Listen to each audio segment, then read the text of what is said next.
Good morning. Thank you for joining me today.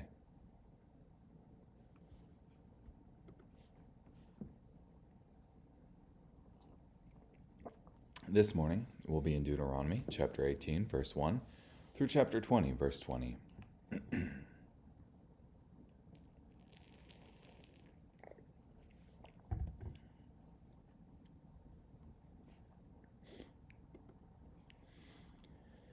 The Levitical priests, indeed, the entire tribe of Levi, will have no allotment or inheritance with Israel. They may eat the burnt offerings of the Lord and of his inheritance.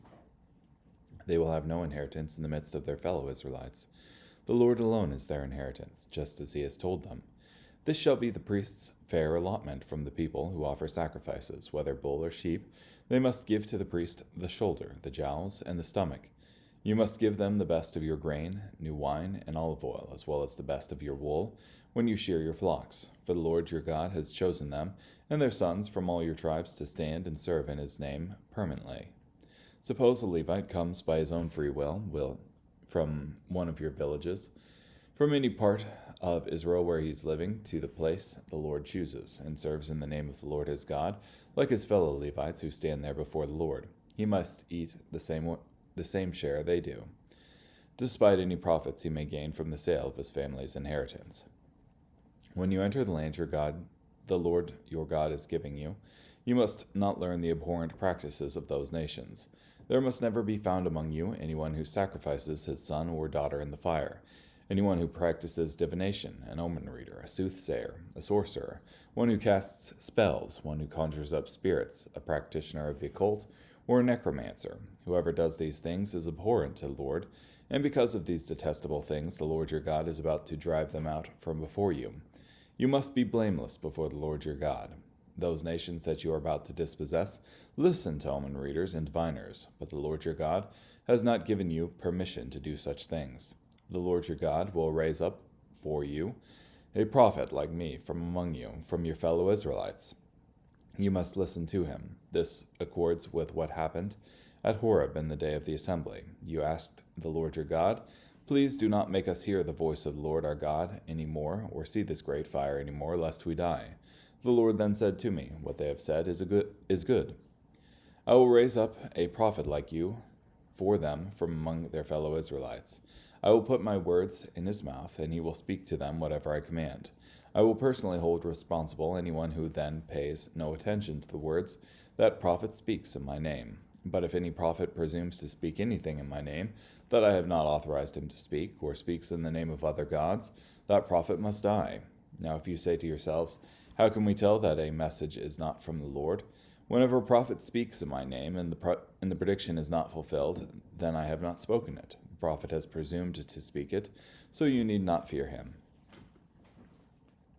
When the Lord your God destroys the nations whose land he is about to give you, and you dispossess them, and settle in their cities and houses, you must set apart for yourselves 3 cities in the middle of your land that the Lord your God is giving you as a possession. You shall build a roadway, and divide into thirds the whole extent of your land that the Lord your God is providing as your inheritance.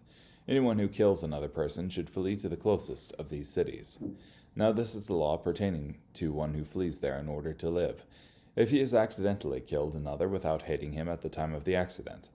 Suppose he goes with someone else to the forest to cut wood, and when he raises the axe to cut the tree, the axe head flies loose from the handle and strikes his fellow worker so hard that he dies.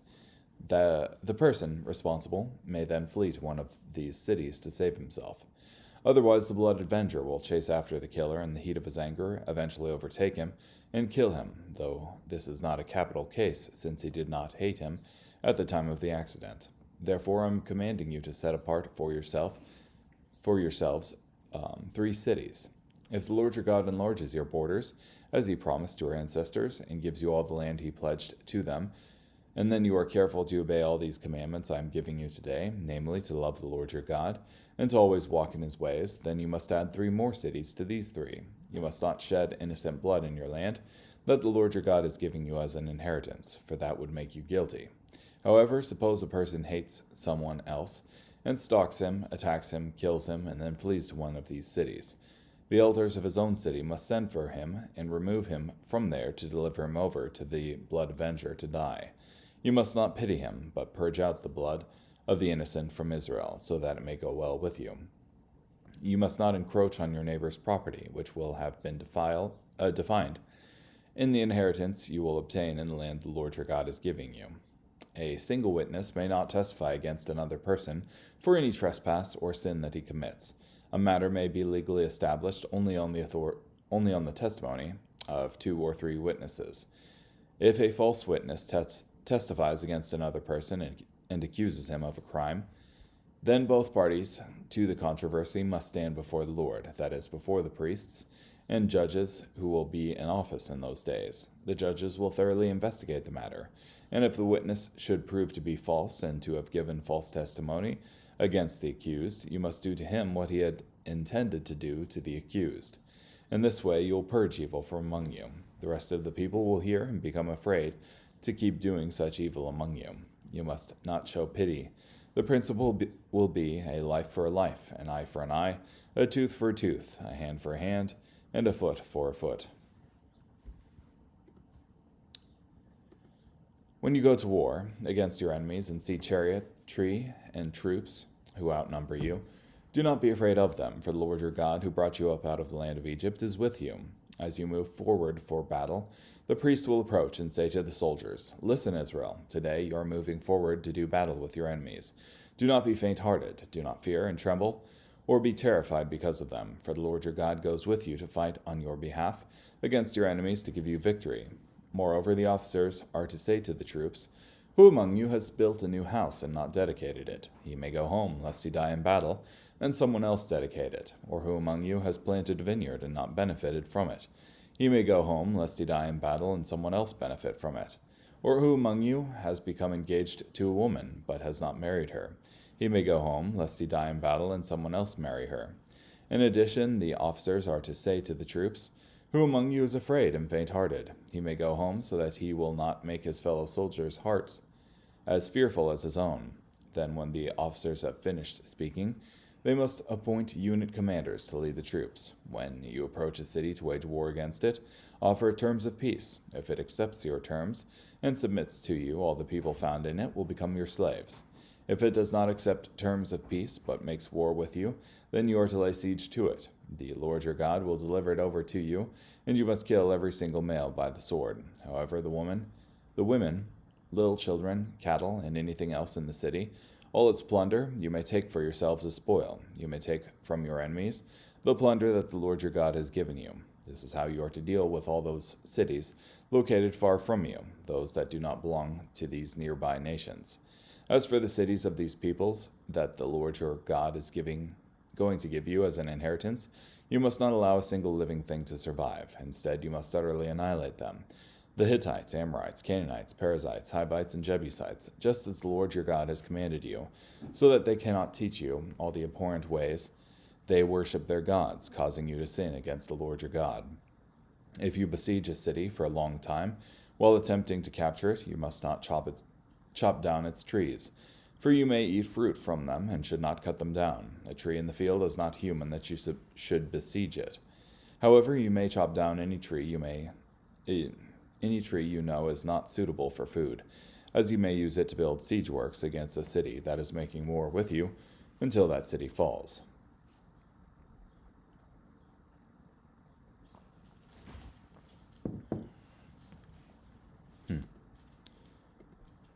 Big section today. So you have the Levite share that they're supposed to get, and they get a portion of the sacrifice that's offered. That is the shoulder, the jowls, and the stomach. And also all the best of the new grain, new wine, and olive oil, and wool. So there were perks to being a Levite, though they didn't get an inheritance amongst their brothers. So also you have spiritism forbidden, and in Deuteronomy 18:18, I will raise up a prophet like you for them from among their fellow Israelites. I will put my words in his mouth, and he will speak to them whatever I command. This is a favorite of Muslim apologists to try to preserve some semblance of continuity between the Bible and the Quran. That is, claiming that Muhammad is this prophet. However, what the NET says is that this prophet is going to be from their fellow Israelites. Other translations say from their brothers, from among their countrymen, kind of thing. And I think it is indeed from among their fellow Israelites, because indeed you have these other nations that they're going in to dispossess, I think are basically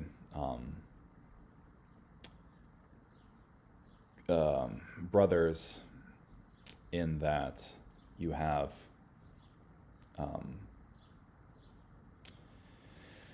them coming from like Esau in the case of Edom, or from Ishmael, or sons of Abraham or sons of Lot kind of thing. So they're distant relatives, but they're not referred to as brothers like they are the sons of Jacob that their fellow Israelites points to.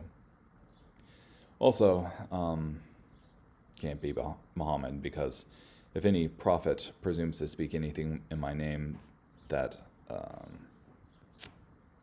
I have not authorized him to speak, or speaks in the name of other gods, that prophet must die.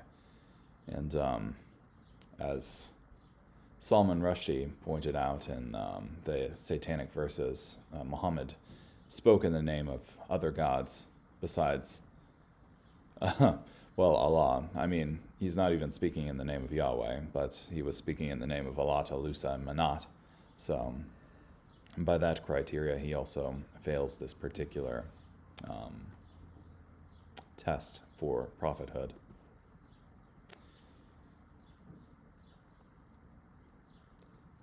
You have also the sanctuary cities being established as part of this. That is, people who have slain a man accidentally and not out of malice can flee there and escape the Avenger of Blood.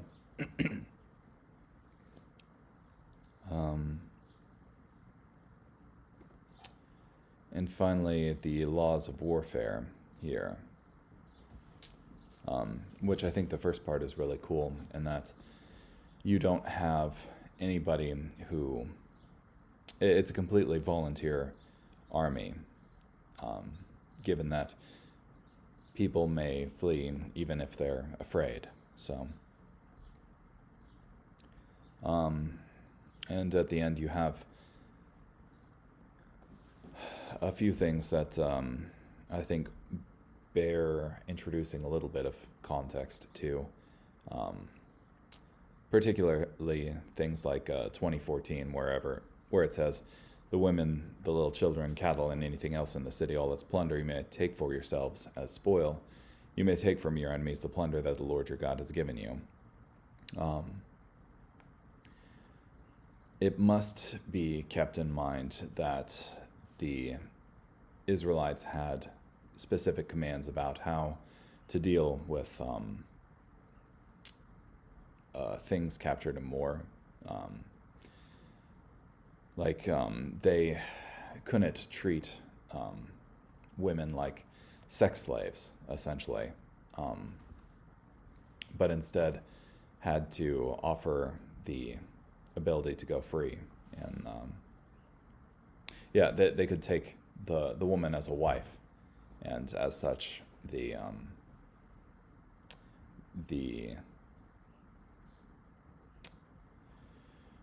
she would enjoy the same benefits as a wife, and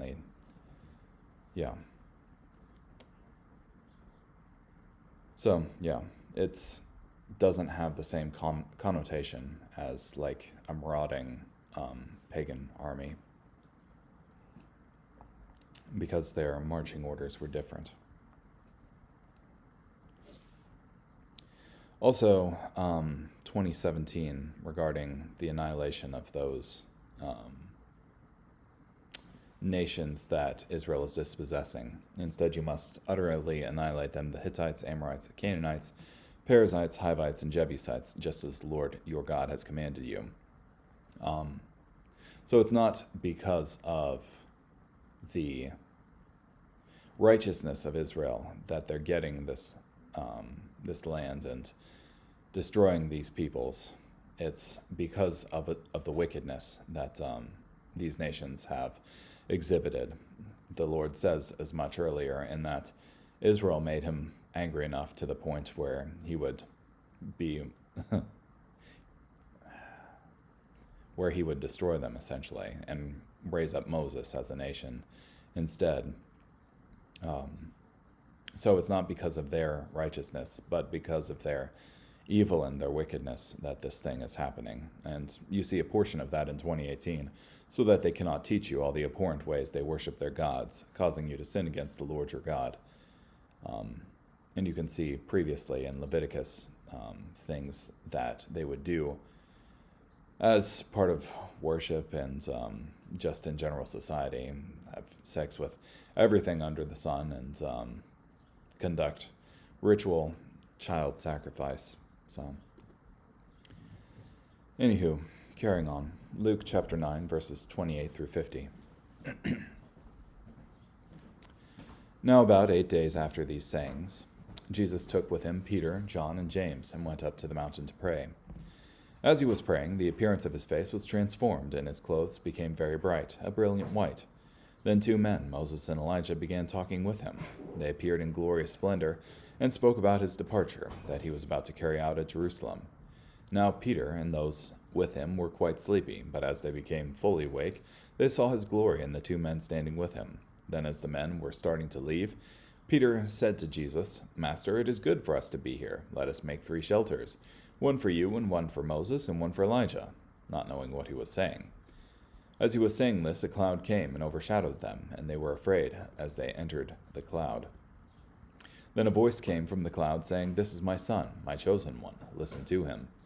After the voice had spoken, Jesus was found alone. So they kept silent and told no one at that time anything of what they had seen. Now, on the next day, when they had come down from the mountain, a large crowd met him. Then a man from the crowd cried out, "Teacher, I beg you to look at my son. He is my only child. A spirit seizes him, and he suddenly screams. It throws him into convulsions and causes him to foam at the mouth. It hardly ever leaves him alone, torturing him severely. I begged your disciples to cast it out, but they could not do so." Jesus answered, "You unbelieving and perverse generation, how much longer must I be with you and endure you? Bring your son here." As the boy was approaching, the demon threw him to the ground and shook him with convulsions. But Jesus rebuked the unclean spirit, healed the boy, and gave him back to his father. And then they were all astonished at the mighty power of God. But while the entire crowd was amazed at everything Jesus was doing, he said to his disciples, "Take these words to heart, for the Son of Man is going to be betrayed into the hands of men." But they did not understand the statement. Its meaning had been concealed from them so that they could not grasp it. Yet they were afraid to ask him about this statement. Now an argument started among the disciples as to which of them might be the greatest. But when Jesus discerned their innermost thoughts, he took a child, had him stand by his side, and said to them, "Whoever welcomes this child in my name welcomes me, and whoever welcomes me welcomes the one who sent me, for the one who is least among you all is the one who is great." Jesus answered, "Master, we saw someone casting out demons in your name, and we tried to stop him, because he is not a disciple along with us." But Jesus said to him, "Do not stop him, for whoever is not against you is for you."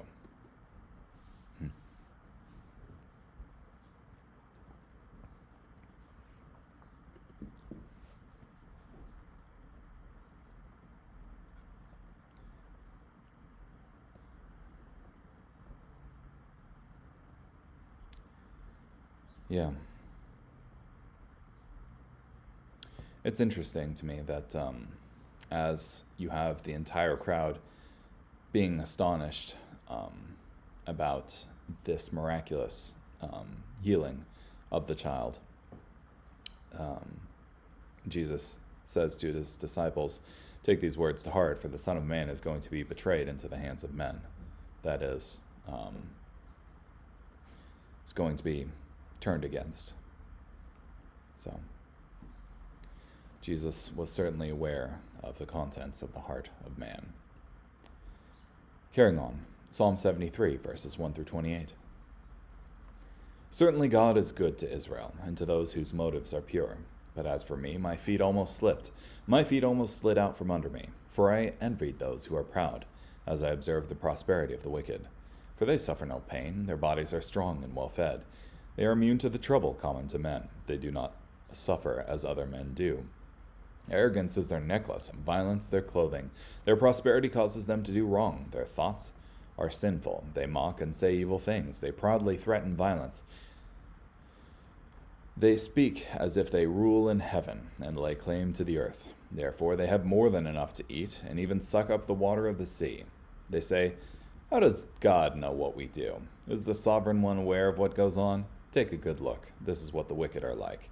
Those who always have it so easy and get richer and richer." I concluded, surely in vain I have kept my motives pure and maintained a pure lifestyle.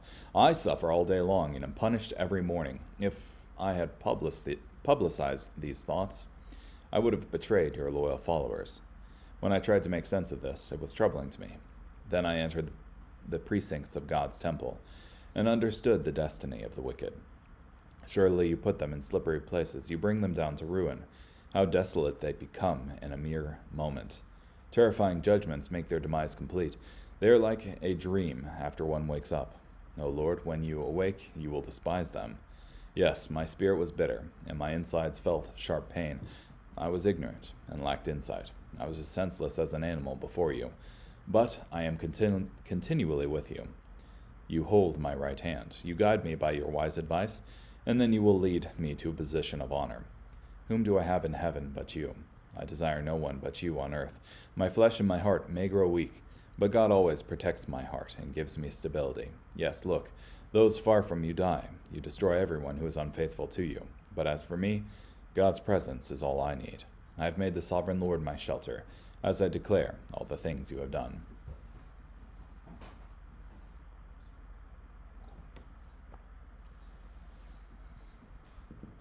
Yeah. I really like the narrative of this psalm.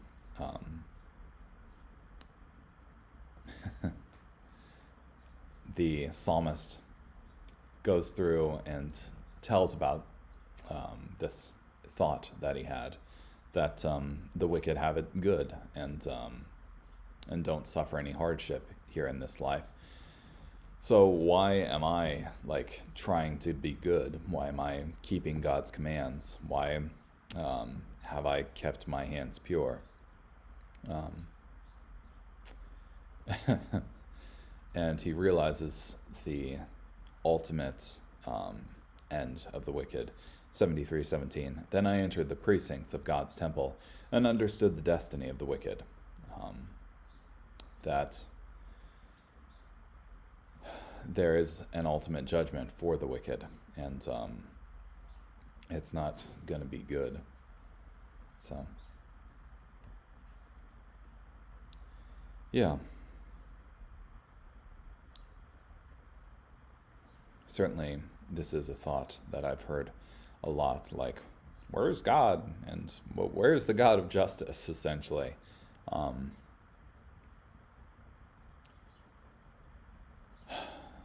But I think that perspective misses the inclusion of the afterlife as part of our existence, and as such provides an incomplete picture of the totality of one's existence, which includes judgment. And finally, Proverbs chapter 12, verse 10. A righteous person cares for the life of his animal, but even the most compassionate acts of the wicked are cruel. Yeah. Well, thank you so much for joining me today. Hope you have a great day.